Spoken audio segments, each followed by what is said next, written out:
Filosofi telur dan ayam menjadi titik perjalanan bisnis Bob Sadino. Bermula dari berjualan telur inilah, Bob bahkan rela berhenti dari pekerjaannya dan mulai menjadi wirausaha. Saya kembali dari Eropa, masih bekerja untuk sebuah perusahaan, di mana ketika satu malam saya bilang sama ibu, besok saya nggak mau kerja.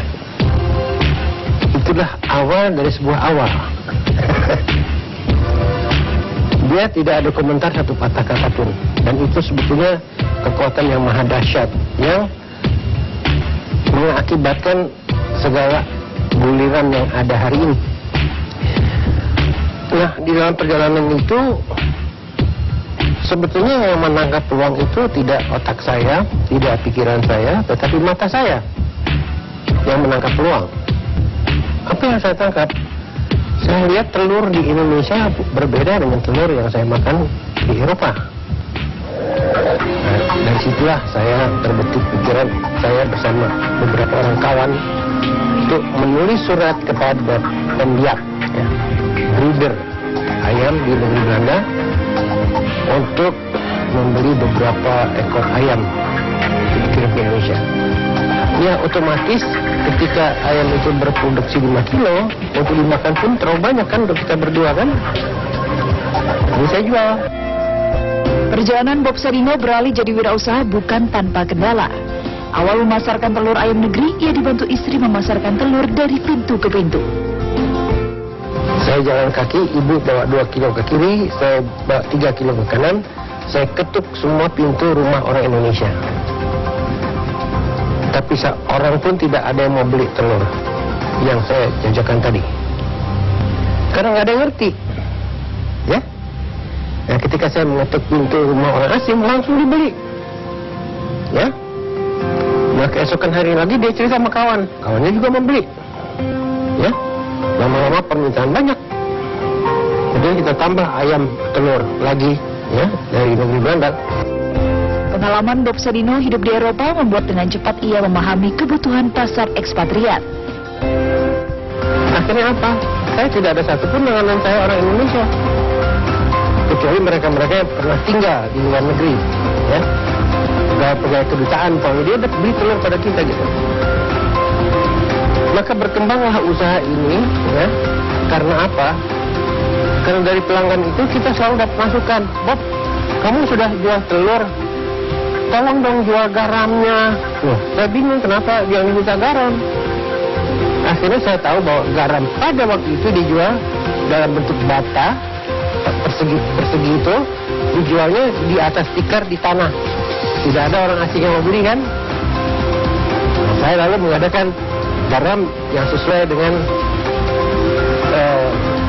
apa yang disuguhkan sehari-hari di Eropa gitu ya. Ya, sudah ada telur, ada garam. Berapa hari kemudian, Bob, kurang dong, mesti jual merica juga. Nah, saya cari merica yang baik, saya jual pada mereka.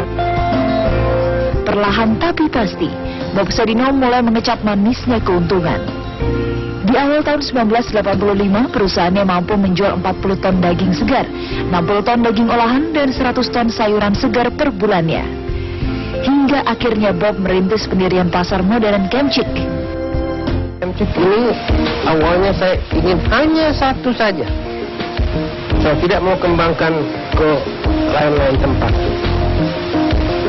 Sampai kita ada satu posisi keterpaksaan ketika bangunan Kemcik lama dibongkar untuk mendirikan sebuah bangunan tinggi.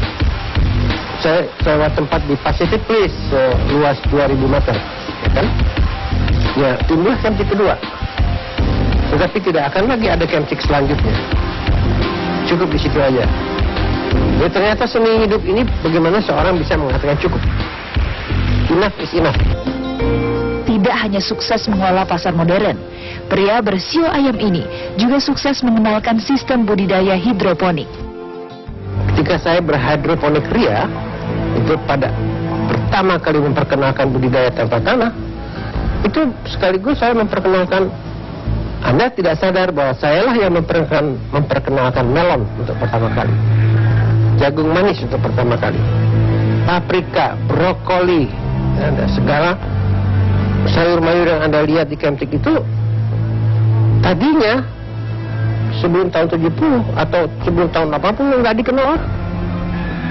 Tidak dikenal orang.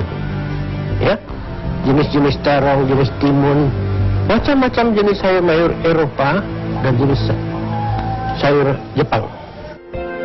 Kini, jejak sukses bisnis Bob Sadino telah diikuti oleh sejumlah wirausahawan dan menjamur di berbagai pusat perbelanjaan di Nusantara. Pasar-pasar modern yang menjajakan bahan makanan serta sayuran segar kini dapat ditemukan di berbagai tempat.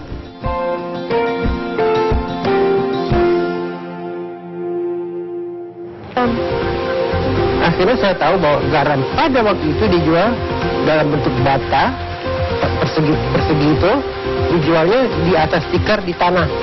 Tidak ada orang asing yang mau beli kan. Saya lalu mengadakan garam yang sesuai dengan apa yang disuguhkan sehari-hari di Eropa gitu ya. Ya, sudah ada telur, ada garam. Berapa hari kemudian, Bob, kurang dong, mesti jual merica juga. Nah, saya cari merica yang baik, saya jual pada mereka. Perlahan tapi pasti, Bob Sadino mulai mengecap manisnya keuntungan. Di awal tahun 1985, perusahaannya mampu menjual 40 ton daging segar, 60 ton daging olahan, dan 100 ton sayuran segar per bulannya. Hingga akhirnya Bob merintis pendirian pasar modern Kemcik. Kemcik ini awalnya saya ingin hanya satu saja. Saya tidak mau kembangkan ke lain-lain tempat. Sampai kita ada satu posisi keterpaksaan ketika bangunan Kemcik lama dibongkar untuk mendirikan sebuah bangunan tinggi. Saya sewa tempat di Pacific Place luas 2000 meter, ya kan? Ya, timbul Kemcik kedua.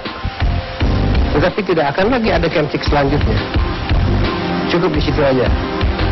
Ya, ternyata seni hidup ini bagaimana seorang bisa mengatakan cukup. Enough is enough. Tidak hanya sukses mengelola pasar modern, pria bersio ayam ini juga sukses mengenalkan sistem budidaya hidroponik. Ketika saya berhidroponik ria, itu pada pertama kali memperkenalkan budidaya tanpa tanah, itu sekaligus saya memperkenalkan, Anda tidak sadar bahwa sayalah yang memperkenalkan melon untuk pertama kali, jagung manis untuk pertama kali, paprika, brokoli, dan segala sayur mayur yang Anda lihat di Kemcik itu tadinya sebelum tahun 70 atau sebelum tahun 80 nggak dikenal orang. Tidak dikenal orang. Ya, jenis-jenis terong, jenis timun, macam-macam jenis sayur mayur Eropa dan jenis sayur Jepang. Kini, jejak sukses bisnis Bob Sadino telah diikuti oleh sejumlah wirausahawan dan menjamur di berbagai pusat perbelanjaan di Nusantara. Pasar-pasar modern yang menjajakan bahan makanan serta sayuran segar kini dapat ditemukan di berbagai tempat.